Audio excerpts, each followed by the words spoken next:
Hello दोस्तों, कैसे हैं आप सब लोग। अब मैं लोकेश फिर से आपके सामने आ चुका हूँ अपने वीडियो के साथ, जो कि अपना है इक्वलिटी के बेसिस पर। इक्वलिटी के बारे में मैंने आपको थोड़ी बहुत बातें बताई थी। नॉर्मली हमने कुछ पॉइंट्स देखे थे, उन पॉइंट्स को देखते हुए आगे बढ़ते। देखो, अपन ने इक्वलिटी की बात की थी कि what the meaning of equality.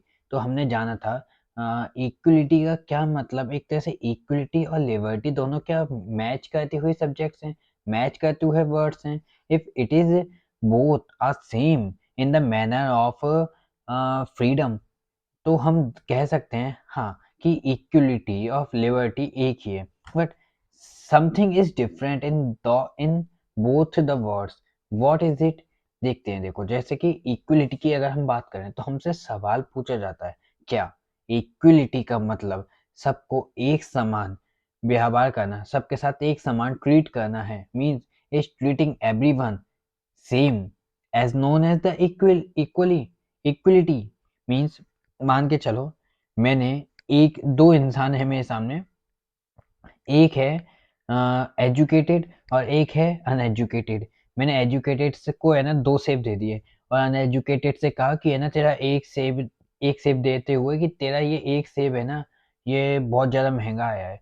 तो वो सामने वाला अनएजुकेटेड मान सकता है मेरी बात को। तो ये एक तरह से इक्वली नहीं हुआ ना।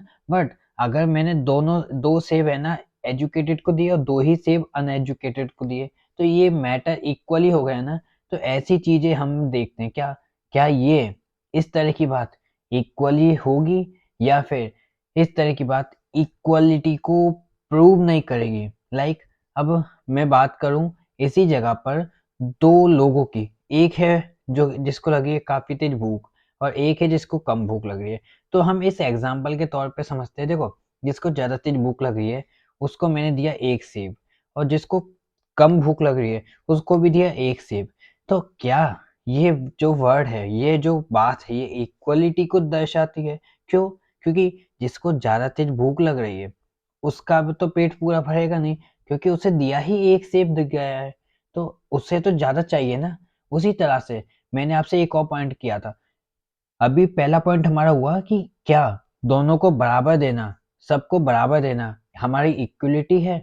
लेकिन उसके बाद मैंने एक और बात बताई, एक और पॉइंट डिस्कस किया कि ऐसे वक़्त में हम उनको देखते हैं जो एक पास्ट एक्सपीरियंस की वज़ह से, या अपने किसी रॉन्ग डिसीज़न की वज़ह से, या फिर सोसाइटी के लेवल की वज़ह से, या किसी न किसी फ़ोर्सफुली इफ़ेक्ट की वज़ह से, चाहे वो इकोनॉमिक हो, सोशल हो, पॉलिटिकल हो, एनी टाइप ऑफ हो, मतलब उनकी वज़ह से है ना वो लोग आगे विकसित नहीं कर पाए, डेवलप नहीं कर पाए। That why they are not achieve their development, और उस वज़ह से वो नीचे रह गए। अब हम बात करते हैं कि एक जो ऊँचा इंसान है, पहले से ही जिसने एक ऊँचाइयों तक अपना नाम बना रखा है, और एक जो नीचे मतलब है ना ज़मीन पर इंसान है, उन दोनों को बराबर की चीज़ें प्रोवाइड कराना, क्या हम इन दोनों के साथ इक्वलिटी का व्यवहार कर रहे हैं? इक्वलिटी बिहेव कर रहे हैं? या फिर हमको एक इंसान जो अच्छी ऊँचाई पर है, उसको जो दिया उससे ज़्यादा देना चाहिए उस इंसान को जो है ना नीचे पर था? मतलब कि मैं बात करूँ तो जैसे हम देखते हैं एसटी-एससी को, एसटी-एससी जो पहले है ना हम कहते थे शूद्र जाति, जो शूद्र जाति थी, उनको है ना काफ़ी ज़्यादा एक तरह से डोमिनेट किया जाता था जनरल के द्वारा, जनरल कैटेगरी के द्वारा। इसलिए बी आर अम्बेडकर जी उठे और उन्होंने कहा कि that is not a right thing to do that.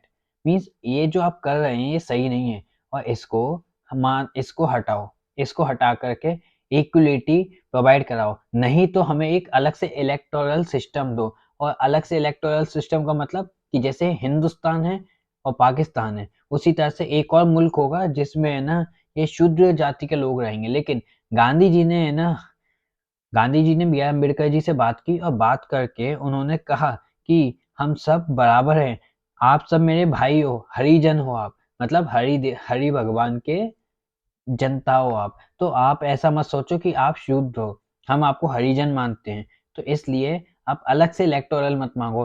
लेकिन उस वक्त बी आर अम्बेडकर जी ने कहा ठीक है, हम शुरुआत से पीछे हैं, तो अब हमको एक्स्ट्रा चीज चाहिए, हमको रिजर्वेशंस चाहिए, हमको आरक्षण चाहिए। वही आरक्षण लेने की वजह से आज के वक्त में है ना जो ST SC है उसको आरक्षण मिला है और उस आरक्षण से वो जनरल कैटेगरी की बराबरी कर रही है। इस तरह के 2 पॉइंट जाने हमने।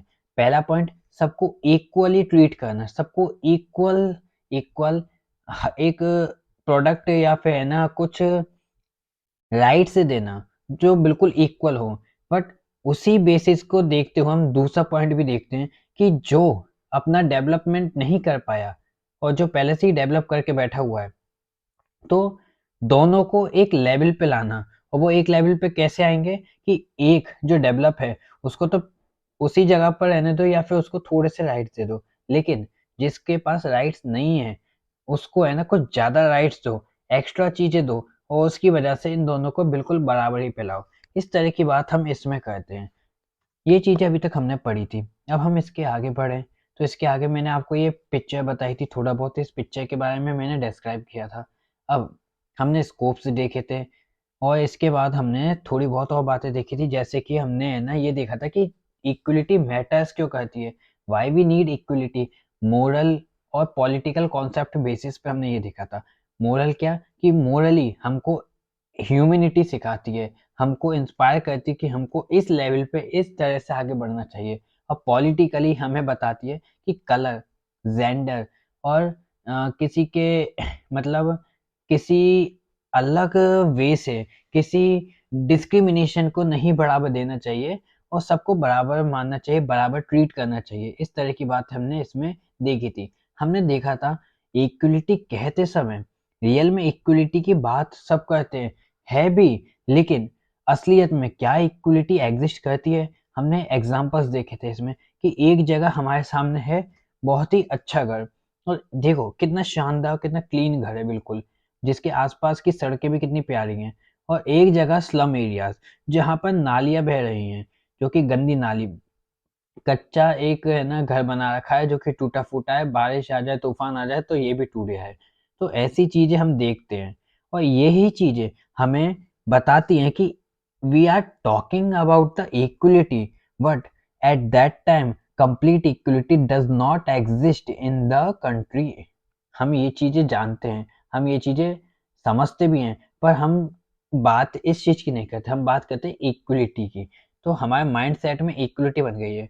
मैंने आपको एक और एग्जांपल दिखाए थे इसी में कि जो एक जगह हम देखते हैं कि बहुत अच्छे क्लासरूम्स जहाँ पे बच्चों को अच्छे से पढ़ाया जाता है, जहाँ पे अच्छे-अच्छे कंप्यूटर्स हैं, मतलब कि स्मार्ट कंप्यूटर्स हैं, स्मार्ट बोर्ड है और है ना अच्छे टीचर्स हैं जो मतलब वेल क्लॉथिंग करके आते हैं। उनके जो क्लासरूम है वहाँ पे अच्छी लाइटनिंग है, अच्छे कलर्स है जिसकी वजह से आई कांटेक्ट अच्छा होता है और काफ़ी अच्छी स्मेल है। लेकिन उसी जगह दूसरी तरफ हम देखें तो बच्चे स्लम एरियाज में या किसी और जगह पर बच्चे जमीन पर बैठे हुए हैं, उनको बैठने के लिए दरी भी नहीं है, उनके लिए कॉपियाँ वो है ना जाने कहाँ कहाँ से लाए हैं पता नहीं, लेकिन उनके एक परफेक्ट, एक वेल फर्निश्ड क्लासरूम उनको नहीं दे पा रहे हैं। क्यों? तो ये तरह की जो चीज़ है ये क्या दिखाती है हमें कि हम बात करते हैं इक्वलिटी की, पर असलियत में कंप्लीट इक्वलिटी है नहीं भारत के अंदर अभी। हमने फ्रेंच रिवॉल्यूशन का एक ये चीज़ देखी थी, लेकिन यहाँ पर हमने है ना अपना जो अपन की जो सीरीज़ है वो रोक दी थी, तो अब हम यहाँ से ही आगे बढ़ते हैं। हम देखते हैं, देखो फ्रेंच रिवॉल्यूशन की हमने बात क्यों की? क्योंकि 9th क्लास से हमारा एक सब्जेक्ट जो शुरू होता है हिस्ट्री, उसमें हमें ना सबसे पहली रिवॉल्यूशन देखते हैं। रिवॉल्यूशन क्या है? क्रांति, है ना? तो ये क्रांति होती क्यों है? ये तब होती है, इसके होने की वजह ये है कि आप किसी एक को मतलब किसी ग्रुप को दबाओगे, तो वो फिर आगे बढ़ने की कोशिश करेगा ना, वो गुस्से में आएगा ना, जैसे कि आप किसी तीर को जितना खींचोगे वो उतनी ही आगे जाएगा ना। तो उसी तरह की चीज़ है, स्प्रिंग को जितनी दबाओगे वो उतनी प्रेशर लगाएगी ना उछलने के लिए। तो यही चीज़ हम देखते हैं कि जो फ्रेंच रेवॉल्यूशन है, दुनिया की फर्स्ट रेवॉल्यूशन 1848 14 जुलाई की, इसमें हम देखते हैं कि जो लोग थे, फ्रांस के जो लोग थे उनको 3 कैटेगरीज में बाँटा हुआ था। फर्स्ट था फर्स्ट स्टेट, जिसमें रहते थे क्लर्जी, मतलब जो पाठ पूजा कहते हैं ना अपन के भारत में ब्राह्मण्स, उसी तरह से वहाँ पे थे क्रिश्चियंस, जो कि है ना चर्च में जीसस के सामने अ, जीसस के सामने है ना प्रे करते थे और बातचीत करते थे और अच्छी-अच्छी बातें बताते थे। ये थे क्लर्जी। तो ये थे फर्स्ट स्टेट में। सेकंड स्टेट में थे कुलीन, मतलब कि नोबिलिटी। नोबिलिटी वो लोग थे जो कि युद्ध करते थे, योद्धा, जो कि दूसरे देशों पे अटैक करते थे और वहाँ की टेरिटरी को जीत करके अपने देश में है ना एक तरह से डेवलप करते थे। पूरे देश की रक्षा नोबिलिटी के हाथ में थी। ये 2 स्टेट थी जो कि टैक्स फ्री थी, ये टैक्स नहीं देती थी। लेकिन जो थर्ड स्टेट थी, पूरे देश का टैक्स सिर्फ़ इन्हीं थर्ड स्टेट को देना पड़ता था और साथ ही साथ में ये टैक्स भी दे रहे हैं, मतलब ये टैक्स भी दे रहे हैं। फिर उसके अलावा इनको कुछ एक्स्ट्रा प्रिविलेज भी नहीं मिल रहे हैं। इनको दबाया भी जा रहा है, इनको गलत तरह से इनके साथ ट्रीट भी किया जा रहा है, इनको गाली-गलौच भी दी जा रही है और उसके बाद भी इतना कर सुनने के बाद भी ये लोग बेचारे काम कर रहे हैं। लेकिन जो पढ़े-लिखे लोग थे इनमें से, उन लोगों ने इन चीज़ पर बात उठाई। उन लोगों ने कहा कि ये गलत चीज़ है। भाई मतलब आपके देश में हम जो सिटीज़न्स हैं, हम आपको टैक्स दे रहे हैं, आप लोग टैक्स नहीं दे रहे। आप लोग आराम की ज़िंदगी जी रहे हैं। मतलब आप एक ऊँची कैटेगरी में आप क्लर्जी या नोबिलिटी बचपन में पैदा हो गए, चाहे आपका दिमाग एक गधे के समान हो, पर गधे के समान दिमाग होने के बाद भी आप है ना, एक अच्छी कास्ट में बर्थ हो गया आपका, जन्म हो गया, तो आप इन सब प्रिविलेजेस के, इन सब सुविधाओं के हकदार नहीं बन जाते। कैपेबिलिटीज़ के आधार पे हकदार बनने चाहिए। इस चीज़ की बात करते हैं कौन? थर्ड स्टेट के लोग। थर्ड स्टेट में कौन-कौन आते थे? जो बिज़नेसमैन थे, जैसे कि आज के वक़्त के अडानी, अंबानी और ये टाटा, बिरला ये कई सारे ऐसे लोग इसी में आते थे। अब हम देखते हैं साथ ही साथ में जो किसान थे, जिनके पास खेत थे, कुछ ऐसे किसान जिनके पास खेत नहीं थे, वो दूसरी जगह पर जाकर दूसरों के खेतों में जाके काम करते थे। ये सब लोग आते थे थर्ड स्टेट में। अब इस तरह से इस डिस्क्रिमिनेशन से इन लोगों ने फ्रेंच रिवॉल्यूशन की एक नींव रखी और पूरी दुनिया को मतलब जताया, सिखाया कि जहाँ पर लोगों के साथ अन्याय हो, जहाँ पर लोगों के साथ है ना गलत बिहेवियर हो, गलत व्यवहार व्यवहार किया जाए, वहाँ पे सही चीज़ नहीं है भाई। वहाँ पे आपको अपने हक के लिए खड़ा होना पड़ेगा। क्यों? क्योंकि आपके हक के लिए कोई और खड़ा नहीं होगा अगर आप नहीं होंगे। इसलिए आप लोग भी खड़े हो। इन सब चीज़ों से हमने जाना कि फ्रेंच रिवॉल्यूशन से कि फ्रेंच रिवॉल्यूशन ऐसी एक सिचुएशन थी जब लोगों ने अपने फ्रीडम के लिए, अपनी इक्वलिटी के लिए बात करी और देश में रिवॉल्यूशन की।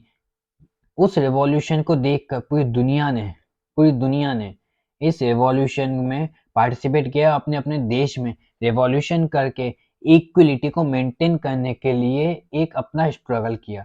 अपने लोगों की जानें गँवाई, कई लोगों की मूर्तियाँ बनवाई क्योंकि कई ऐसे स्ट्रगल्स करने वाले लोग थे जिन्होंने अपनी जान की फ़िक्र करे बिना इतने सारे मतलब अपनी ज़िंदगी के कई-कई साल जेलों में बिता दिए।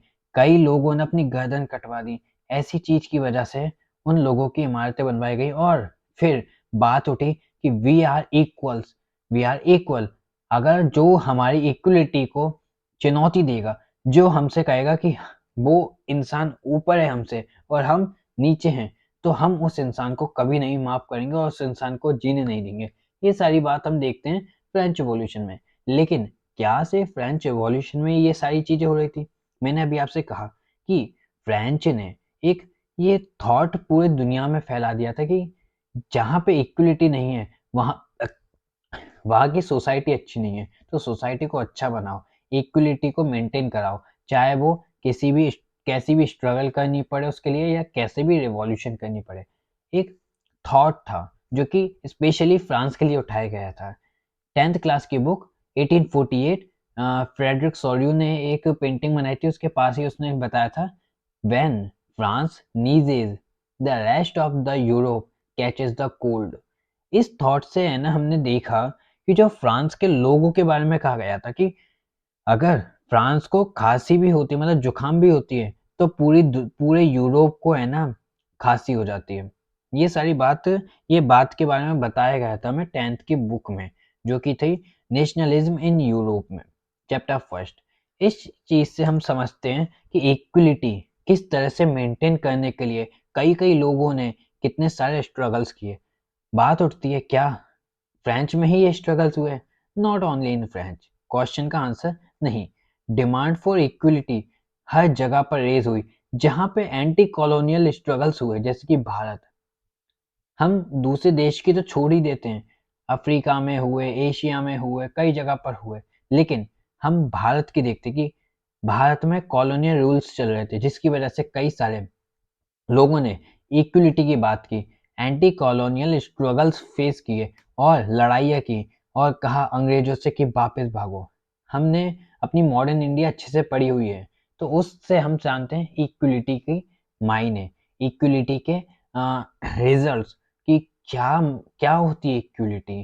पहले के वक्त में अगर हम देखें कि मैं एक छोटी सी कहानी बताऊंगा जो कि मैंने सुनी थी कि एक छोटा बच्चा जो 10-12 साल का बच्चा था, वो अपनी माँ से कहकर निकलता है, जब अंग्रेज रूल करते थे हमारे भारत में, तब अपनी माँ से कहकर निकलता है कि माँ, अगर रात को, अगर शाम को मैं आने में लेट हो जाऊं तो समझना कि तेरा बेटा शहीद हो गया देश के लिए कुर्बान हो गया। तो इस चीज से हम समझ क्या रहे हैं? इस चीज से हम समझ रहे हैं उस एक छोटे से बच्चे में जो हिम्मत थी, वो हिम्मत इस बेसिस पे थी कि अभी हमें इक्वलिटी नहीं है, लेकिन हम में इतनी हिम्मत है कि हम इक्वलिटी के लिए लड़ सकते हैं। और अगर तेरा बेटा शहीद हो जाए तो रोना मत, तेरे बेटे ने देश के लिए अपनी जान दी है। इस तरह की एक भावनाएं आ रही थी, देश के लिए ऐसी फीलिंग्स पैदा हो रही थी उस वक्त। ये चीजें हमने हिस्ट्री में जानी थी, जो मैंने आपको पढ़ाया है, आप जाके देख सकते हो। हम उसके बाद अभी देखते हैं, देख लिया हमने पूरी दुनिया में इक्वलिटी की बात हो रही थी। अब इक्वलिटी की बात होने के पीछे कुछ लीडर्स थे, मतलब कई सारे ग्रुप्स थे जो इक्वलिटी की बात कर रहे थे। दलित और वुमेन्स, ये दोनों मोस्टली इक्वलिटी की बात करते। क्यों? क्योंकि रिवॉल्यूशंस जो हो रही थी पूरी दुनिया के अंदर, मतलब फ्रीडम के लिए, इक्वलिटी के लिए जो हो रही थी रिवॉल्यूशंस, हो तो पूरी दुनिया के अंदर रही थी, लेकिन सबसे बड़ी बात इसमें ये थी कि वो सिर्फ लोगों के लिए, आदमियों के लिए हो रही थी, और वो भी वह आदमी जो कि अच्छी कैटेगरी के हों, या फिर पंडित लोग हों, या फिर अच्छी कमाई करते हों। जो नीची कैटेगरी के लोग थे उनके लिए ये नहीं थे, इक्वलिटी और फ्रीडम उनके लिए थी नहीं। उनको एक इनएक्टिव पार्टिसिपेंट माना जाता था देश का। अब इस तरह से हमने ये चीजें देखी थी। हम देखते हैं कि औरतें और दलित, इन लोगों ने अपनी इक्वलिटी के लिए डिमांड करी, अपनी बातें रखी, जब है ना देश आज़ाद होने लगा। हमने देखा भारत के अंदर कि वुमेन्स की तरफ से कोई बड़ा एक लीडर उभर के नहीं आया, और अगर आया भी था तो हमें बताया इतना अच्छा से नहीं गया। पर हम देखते हैं बी आर अम्बेडकर जी को। देखो, इस जगह पर वुमेन्स के भी है ना, हमारे जो कॉन्स्टिट्यूशन बना था, संविधान बना था, उसमें भी कई ऐसे 5 लेडीज थी जो कि हमारे देश की जो कॉन्स्टिट्यूशन बनाने में और कॉन्स्टिट्यूशन पे आखिर में साइन भी जिन्होंने किया, 5 लेडीज थी, ठीक है ना। पर हम वुमेन्स की इक्वलिटी की बात करते हुए किसी और ऐसी लेडी को नहीं देखते हैं भारत के अंदर। इसलिए यहाँ पर हम देखते हैं कि वुमेन्स खुद की स्ट्राइक के लिए लड़ रही थी, खुद स्ट्राइक कर रही थी इक्वलिटी के लिए, फ्रीडम के लिए। बट हम देखते हैं भारत के अंदर कि बी आर अम्बेडकर जी, भीमराव रामजी अम्बेडकर खड़े हुए, उन्होंने इक्वलिटी की बात की। उनकी कुछ कहानी थी कि उनको पहले के वक्त में उनको एक जनरल कैटेगरी ने, एक क्षत्रिय ने, जब वो क्षत्रिय साइकिल से जा रहा था, तो बी आर अम्बेडकर जी बगल में से निकल रहे थे गली में, तो उस क्षत्रिय के जल्दी जल्दी जाने के चक्कर में जो क्षत्रिय है उसकी है ना साइकिल भीमराव अम्बेडकर जी की परछाई से छिप गई, जिसकी वजह से भीमराव अम्बेडकर जी को उस क्षत्रिय ने और उसके दोस्तों ने डंडे से मारा। जिसकी मतलब इस चीज से बी आर अम्बेडकर जी के दिल पे इतनी ठेस पहुंची ना, उन्होंने सोच लिया कि अब मैं हार नहीं मानूंगा। अब ये जो डिस्क्रिमिनेशन है, जो पार्शलिटी है, जो इरेगुलर बिहेवियर है, मतलब कि इतना सॉरी रेगुलर बिहेवियर है, जो इतना गंदे तरह का बिहेवियर है, उसे मैं जड़ से उखाड़ फेंकूंगा। तो ऐसी चीज़ें बी आर अम्बेडकर जी ने ठानी और उस चीज़ पर काम किए। इस वजह से हम बी आर अम्बेडकर जी को देखते हैं कि बी आर अम्बेडकर जी की वजह से हमारे भारत में ये जो डिस्क्रिमिनेशन है ये दूर हुआ। अब हम आगे चलते हैं तो हम देखते हैं कॉन्स्टिट्यूशन जो हमारा है वहाँ पे हमें बताया गया है इक्वलिटी। हमारे जो पार्ट थर्ड फंडामेंटल राइट्स हैं, part third fundamental rights, article 12 से लेकर 36 तक, उसमें हमने बात करी इक्वलिटी की। जैसे कि इक्वलिटी बिफोर लॉ, ठीक है ना। ऐसी कई सारी ऐसी मतलब 2-3 इक्वलिटीज की बात की हमने, पर क्या सच में इक्वलिटी एग्जिस्ट करती है? हम बात करते हैं इक्वलिटी की, पर असलियत ये है कि इक्वलिटी हमारे देश में एग्जिस्ट ही नहीं करती। हमारे देश में एक इनइक्वलिटी एग्जिस्ट करती है। जो ये इक्वलिटी है वो एक पैराडॉक्स है। मतलब एवरीवन एक्सेप्ट, हर किसी ने मान रखा है कि हम इक्वल हैं, हम इक्वलिटी को मानते हैं, पर वो इक्वलिटी जो कह रहे हैं इस वक्त में, वो इक्वलिटी सच में है ही नहीं। अभी जो है वो है इनइक्वलिटी। जैसे कि आप लोगों ने कई बार देखा होगा, वर्ल्ड के टॉप रिचेस्ट पर्सन, बात उठती है, सुना है कभी? वर्ल्ड के टॉप रिचेस्ट पर्सन को भाई क्यों काउंट कर रहे हो? अगर इक्वलिटी है तो इक्वलिटी का मतलब वर्ल्ड में कोई टॉप होना ही नहीं चाहिए, रिच पर्सन नहीं होना चाहिए ना। चलो एक बात बताऊं, अभी इस चीज पे अभी वापस आते हैं। दूसरी बात, वर्ल्ड में टॉप रिच पर्सन होना ही नहीं चाहिए। दूसरी, हम मानते हैं एक पार्लियामेंट को, ठीक है, इक्वलिटी की हमने बात करी। पार्लियामेंट, पार्लियामेंट के कुछ जो नेता होते हैं उनके लिए स्पेशल प्रिविलेज होते हैं, स्पेशल पावर्स होती हैं, उनकी स्पेशल गाड़ियाँ होती हैं। तो एक गरीब सड़क पर चल रहा है या एक नॉर्मल मिडिल क्लास सड़क पर चल रहा है, साथ में उसके पास कुछ गाड़ी नहीं है, उसके पास है ही नहीं गाड़ी, और उधर दूसरी जगह एक नेता की गाड़ी है, तो क्या ये इक्वलिटी है? फिर हम देखें, एक इंसान पढ़ करके एक मतलब पढ़ करके कलेक्टर बन जाता है, एक इंसान पढ़ करके मजदूर बनता है, मतलब उसने पढ़ाई अच्छे से की नहीं इसलिए वो मजदूर बन गया। तो क्या अब कलेक्टर को जो सुविधा मिलेगी और मजदूर को जो सुविधा होगी वो दोनों बराबर होंगी? क्या मजदूर ये कहेगा कि भाई ठीक है मैं नहीं पढ़ा, मेरे को मन नहीं था उस वक्त इसलिए मैं नहीं पढ़ा, पर है ना इक्वलिटी है हमारे देश में इसलिए मुझे भी गाड़ी चाहिए, मुझे भी बंगला चाहिए, मुझे भी है ना हजारों हजारों ऐसे, मतलब 60,000 70,000 रुपए हर महीने चाहिए। क्या ये ऐसा होगा? बताओ। अगर नहीं होगा तो ये एक इनइक्वलिटी है ना। तो इनइक्वलिटी की अब हम बात करते हैं इक्वलिटी की, पर हम उस जगह पर इस बात को भी मुकर जाते हैं इस बात से भी कि जो मजदूर है और जो कलेक्टर है उन दोनों की सैलरी में इकोनॉमिकली वो स्ट्रॉन्ग कलेक्टर होगा, पॉलिटिकली स्ट्रॉन्ग कलेक्टर होगा, और सोशली भी जो इमेज होगी स्ट्रॉन्ग वो होगी कलेक्टर की। तो क्यों क्यों हम कहते हैं कि हम इक्वल हैं? क्वेश्चन आना चाहिए ये, ठीक है। हम अगर बात करते हैं इनइक्वलिटी की, कि हम कह तो दें कि हम इनइक्वल, चलो अभी मैंने आपको बताया कि हम इनइक्वल हैं, पर किस तरह से मैं कह सकता हूँ कि हम इनइक्वल हैं? Different ways, like wealth. कोई किसी के पास प्रॉपर्टी के नाम पर सिर्फ उसका खुद का घर है और उसको है ना हर महीने 40,000 तनख्वाह मिलती होगी, सैलरी मिलती होगी, ठीक है। और उसी जगह एक बिजनेसमैन है जिसके जिसने अपनी सैलरी 1.5 लाख रख रखी है, उसको प्रॉफिट भी मिलता है 2-3 लाख का, उसका एक बंगला है, उसकी 2 गाड़ियां हैं, उसकी 5 बाइक हैं, उसका एक है ना रेस्टोरेंट है, उसकी इंडस्ट्रीज हैं। तो एक इंसान जिसकी 40,000 सैलरी है और एक घर है, और एक इंसान जो कि बिजनेसमैन है उसकी इतनी सारी चीजें हैं, तो ये दोनों चीज इनइक्वलिटी को दर्शा रही है ना, as a matter of wealth, wealth के मैटर में, ठीक है। हर किसी को अलग अलग अपॉर्चुनिटी मिलती है। जो बिजनेसमैन है उसका बच्चा बड़ी बड़ी गाड़ियों में जाएगा अपने स्कूल, उसको पढ़ाने के लिए बढ़िया बढ़िया टीचर्स होंगे जिनको बहुत अच्छी सैलरी में, मतलब बहुत अच्छी फीस दे रहे होंगे बिजनेसमैन, है ना? तो अपॉर्चुनिटी किसके पास आई? जिसके पास ज़्यादा पैसे हैं। और जिसके पास कम पैसे हैं, जैसे कि वो मिडिल क्लास पर्सन, तो वो क्या करेगा? वो ऐसे ही किसी कोचिंग में जाकर पढ़ सकता है उसका बच्चा, ठीक है? ये इनइक्वलिटी आई।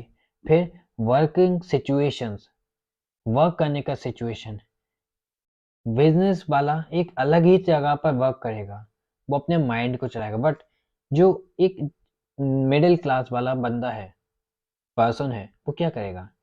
वो झाड़ू थोड़ी मार रहा है, वो भी तो काम कर रहा है, पर उसका काम ये है, सुबह हम पहुंचे, काम हमने किया एक रोबोट की तरह, और रात को हम वापस आ गए। इस तरह के काम वो डेली करेगा, तब जाकर उसकी सैलरी उसे मिलेगी। फिर हम देखते हैं पावर। वो पावर कई तरह से हो सकती है, जैसे कि इकोनॉमिक पावर, पैसों की ताकत, लाइक लाइक पॉलिटिकल पावर, मतलब पॉलिटिकली है ना वो कितना स्ट्रांग है, like social power. See, different types of power we have to see in the power session, in the power sector. हम ध्यान दें इस चीज को, और ये सारी चीजें हमें बताती हैं कि we talking about the equality, but we are not in equality. We seen the existence of the inequality. ठीक है ना? हम देखते हैं इनइक्वलिटी देश के अंदर है, लेकिन हम बात करते हैं इक्वलिटी की, ठीक है? अब आप क्वेश्चन पूछेंगे, आपके दिमाग में क्वेश्चन बन रहा होगा, भाई देश में इक्वलिटी की हम बात कर रहे हैं, इनइक्वलिटी एग्जिस्ट है, तो क्या कर रही है सरकार? सरकार क्या कोई काम नहीं कर रही? नहीं, सरकार काम कर रही है, लेकिन आज से करीब 2000 साल, या भारत बने कितने साल हो गए आप जानते हैं, तो उस हिसाब से पिछले, यानी 10,000 20,000 साल पहले की बात, 10,000 20,000 साल पहले भारत एक डिस्क्रिमिनेशन को अपनाता था, उनमें भेदभाव रहते थे, अनटचेबिलिटी जैसी चीजें दिखती थी। तो ये चीजें होने के बावजूद जब ये 10-20 साल चले, तो इनको मिटने में, इनको दूर होने में कुछ टाइम तो लगेगा। आज़ादी कब की मिली हमें? 1947। बट उस आज़ादी के बाद से अभी तक क्या हम उसकी डिस्क्रिमिनेशन को, उस भेदभाव को दूर कर पाए हैं थोड़ा सा भी? तो जवाब है हाँ। अगर ऐसा नहीं होता तो हमारे यहाँ पर लड़कियाँ स्कूल नहीं जा पाती, हमारे यहाँ पर जो दलित हैं उनको स्कूल में चटाई पर बैठाया जाता, वो भी बिल्कुल दूर, बिल्कुल पीछे। लेकिन हम दलित के हमारे दोस्त भी हैं, लड़कियां हमारी दोस्त भी हैं, हम साथ में खाना भी खाते हैं, हम साथ में घूमने भी जाते हैं, हम साथ में एक टेबल पर बैठ के पढ़ते भी हैं। हमारे जो टीचर्स हैं वो कास्ट वाइज नहीं है, वो टीचर्स माइंड वाइज बनाए गए हैं, जिनमें क्वालिटीज़ है। इस तरह से हम देखते हैं, और ये चीज़ हमें बता दी है कि इनइक्वलिटी को हटाने के लिए प्रोग्राम्स चलाए जा रहे हैं, काम किए जा रहे हैं, बट ये ऐसी चीज़ नहीं है जो कि एक पेन एक पेन के ढक्कन के समान हटा के फेंक दी जाए। ये ढक्कन भी जो है ये मायने रखता है, क्योंकि अगर ये ढक्कन नहीं होगा तो जो पेन है उसकी जो रिफिल यूज़ करते हैं अपन इधर से वहाँ पे खराब होने का चांस ज़्यादा होगा। तो इसलिए इसको हम एक साथ में हटाएं, इस इनइक्वलिटी को हम एक साथ में हटाकर फेंक दें अगर, तो है ना देश में डिस्टरबेंस बन जाएगा, देश में लड़ाई दंगे हो जाएंगे, क्योंकि आज के वक्त ऑर्थोडॉक्स मीन्स कंजर्वेटिव, पुरानी सोच वाले लोग भी हैं। तो हमें उस हिसाब से ही काम करना चाहिए जिस हिसाब से हमसे कहा जाता है कि ये काम हो। हम इस चीज में देखते हैं कि इक्वलिटी का मीन क्या बताया जाता है दुनिया भर में, कि एवरीवन ट्रीटेड, हर किसी के साथ ट्रीट करना, हर किसी के साथ कुछ इस तरह से ट्रीट करना कि वो एक एग्रीगिएट समाज को बना सके, इगेलिटेरियन समाज को। क्या मतलब इगेलिटेरियन? मतलब इक्वल, समान अधिकार, कि एक लड़की को भी, एक लड़के को भी एक जनरल कैटेगरी, एक एसटी एससी ओबीसी कैटेगरी को भी बराबर समान अधिकार मिले, किसी को ना कुछ ज्यादा, किसी को ना कुछ कम। क्योंकि कभी जब हम ये कहते हैं ना कि इसको कम अधिकार है, उसको ज्यादा अधिकार है, तो हम देखते हैं हमारे भारत में कन्फ्लिक्ट्स, लड़ाइयाँ, मुद्दे, स्पीचेस, भड़काऊ भाषण, इन सारी चीज को हम अपनी आंखों से देखते हैं। किस तरह से हम देखते हैं कि आरक्षण के लिए लोग लड़ाई कर रहे हैं, देश के अंदर भिड़ गए हैं, देश के अंदर सड़कों पे जाम लगा दिए गए हैं, सड़कें रोक दी गई हैं, ट्रेन स्टेशन पर पटरियां निकाल दी गई हैं। ये सारी चीजें हमें बताती हैं कि हम चाहते ही नहीं हैं अभी कि इनइक्वलिटी को इस वक्त हटा दें। ये चीजें हमें शो करती हैं, लेकिन हम बात ये करते हैं कि जो इक्वलिटी है वो चाहती क्या है। मतलब इक्वलिटी जो वर्ड है उसका मीनिंग क्या है? उसका मीनिंग है सबके साथ ट्रीट करना, और वो ट्रीट कैसा हो? कुछ इस तरह का कि सबको इगेलिटेरियन समाज बनाए, मतलब सबको समान अधिकार दें। इस तरह की बात हम करते हैं इक्वलिटी में। ठीक है, अब हम देखें ग्लोबल इनइक्वलिटी और इकोनॉमिक इनइक्वलिटी। साथ साथ में हम ग्लोबल की इनइक्वलिटी, इकोनॉमिक इनइक्वलिटी तो देखेंगे ही ग्लोबल की, साथ ही साथ में इंडिया की भी देखेंगे। हम देखते हैं कि रिचेस्ट 50 इंडिविजुअल, जो दुनिया के रिचेस्ट 50 इंडिविजुअल हैं, वो उनके पास जितना अमाउंट है, उनके पास जितना धन है, जितने रुपए हैं, उतने रुपए पुअरेस्ट 40 करोड़ पीपुल के पास हैं। भारत के अंदर की बात है ये। चलो, भारत के अंदर हर साल एक सेंसस निकाला जाता है ना, टॉप 50, है ना? तो उस सेंसस में बताया क्या जाता है? उस सेंसस में ये कि जो 50 लोगों के पास, 50 सबसे रिचेस्ट पर्सन के पास, सबसे अमीर लोगों के पास जितना धन है, जितना कैपिटल है, उतना कैपिटल दुनिया भारत के 40 करोड़ लोगों के पास है, जो कि सबसे ज्यादा पुअर है। मतलब ये मान के चलिए, ये ये जो अमीर लोग हैं, इनके पास क्या है? इनके पास जितना जितना धन है, जितना इनके पास कैश है, मनी है, उतना मनी देश के, ये सिर्फ 50 लोगों के पास है, उतना मनी देश के 40 करोड़ लोगों के पास, 40 करोड़ लोगों के पास है। एक तरफ 50 और एक तरफ 40 करोड़, तो कितना बड़ा डिफरेंस हुआ ना ये। फिर हम सेकंड बात करें इसी में, तो है 40% जो दुनिया की पॉपुलेशन है उसके पास, मतलब जो 40% दुनिया की पॉपुलेशन है, poorest 40% of world population, only 5% of global income. मतलब जो दुनिया में 40% लोग हैं, 40% लोग हैं, उनके पास ओनली 5% अमाउंट है, मनी है, इनकम है। पूरी दुनिया की 40% लोग हैं, इनकम कितनी है? 5%। डिवाइड करो, मतलब डिवाइड करने पर क्या हो जाएगी? 5/40।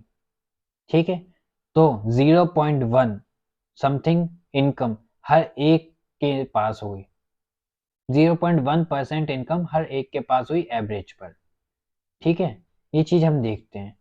हम देखते हैं कि 10% ऑफ द वर्ल्ड्स पॉपुलेशन, दुनिया की जो 10% की पॉपुलेशन है, उसके पास 50% ऑफ ग्लोबल इनकम है। जो ये 10% है ना, वेस्टर्न में है, वेस्ट में है, जैसे कि अमेरिका। ठीक है, अब जो ये 10% ऑफ वर्ल्ड पॉपुलेशन है, जो 10% दुनिया की पॉपुलेशन है, उनके पास 54% ऑफ ग्लोबल इनकम है, उनके पास 54% मनी है। पूरी दुनिया में जितना मनी है ना, उसका 54% है। मतलब एक जगह हम देखते हैं 40% के पास ओनली 5% मनी है, इनकम है, और उसी जगह दूसरी तरफ से हम देखें तो सिर्फ 10% वर्ल्ड के पॉपुलेशन के पास, जो अमीर हैं, उनके पास 54% वर्ल्ड की इनकम है। बहुत ज्यादा इनइक्वलिटी शो हो रही है ना इसमें आपको। ये सारी चीज हम देखते हैं इसमें। हम ये सेंसस हमें दिखाया जाता है इनइक्वलिटी किल्स का।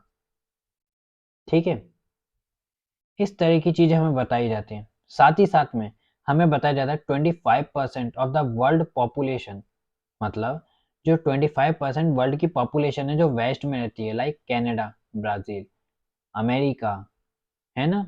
इस तरह के देश, ये इनके पास जो बिज़नेसमैन हैं उनके पास वर्ल्ड की 86% इंडस्ट्रीज़ हैं।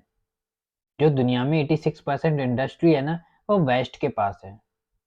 और हम देखते हैं 80% ऑफ द वर्ल्ड एनर्जी, मतलब 86% तो इंडस्ट्रीज दुनिया की किसके पास है? वेस्ट के पास। और उसी तरह से हम देखते हैं 80% of world energy, electric energy, ठीक है, मैकेनिकल एनर्जी किसके पास है? वेस्ट के पास। इन सारी चीज़ों से हम देखते हैं एक इनइक्वलिटी एग्जिस्ट करती है, और ये इनइक्वलिटी देश में कई सारे लोगों को एक डिस्क्रिमिनेशन शो करती है। हम देखते हैं एक जगह पे गरीब, और उसी एक जगह पे हम देखते हैं अमीर। हम देखते हैं कि जो 50 लोगों के पास जितनी इनकम है, उतनी इनकम 40 करोड़ के पास है। हम देखते हैं जितनी इनकम, मतलब जितनी 40% की जो बड़ी पॉपुलेशन है, जो गरीब है, 40% पॉपुलेशन, उनके पास ओनली 5% इनकम है। लेकिन उसी दूसरे बेसिस पे हम देखें तो जो 10% रिच पर्सन है, अमीर लोग हैं, उनके पास 54% ग्लोबल इनकम है। तो ये चीज़ हमें क्या दिखा रही है? ये चीज़ हमें डिस्क्रिमिनेशन, ये चीज़ हमें भेदभाव, ये चीज़ हमें एक इनइक्वलिटी को शो कर रही है, और यही चीज़ हम पढ़ रहे हैं इसमें। कैसा लगा आपको ये चैप्टर अभी तक? बताइएगा। थोड़ा अभी बाकी है इसमें, वो अपन अगली क्लास में पढ़ते हैं। उम्मीद है कि आपको अच्छा लगा होगा। बट यार कमेंट, लाइक, शेयर, सब्सक्राइब में कमी नहीं रखिए, क्योंकि आपकी एक ये जो चीज़ है, मतलब आप है ना जो एक्शन कर रहे हैं, वो एक तरह से है ना डिसअपॉइंटमेंट क्रिएट कर रहे हैं। यार मैं आपके लिए काम कर रहा हूँ, तो कम से कम ये तो सोचो कि आपको भी थोड़ा बहुत करना चाहिए मेरे लिए काम। तो लाइक, शेयर, सब्सक्राइब में कमी ना रखें। साथ ही साथ में कमेंट करके बताएं क्या चीज़ आपको समझ नहीं आई, या फिर क्या चीज़ आप आगे इसमें और समझना चाहते हैं। क्या मैं एक्स्ट्रा एग्जांपल्स दूं, या क्या डिफरेंट वेज और डिफरेंट थ्योरीज को, जो कि हम हिस्ट्री में भी पढ़ते हैं या ज्योग्राफी लेवल पे भी देखते हैं, उनको भी इसमें लाऊं। इन सब चीज़ों को बताइए और डिस्कस कीजिए, ठीक है? मैं अपना टेलीग्राम और इंस्टाग्राम का ग्रुप जो है अपना, जो आईडी है, वो मैं आपको लिंक पर दे दूंगा, उससे आप ज्वाइन हो सकते हैं। मिलते हैं आपसे अगली वीडियो में। अभी के लिए टाटा, bye bye, see you, good night.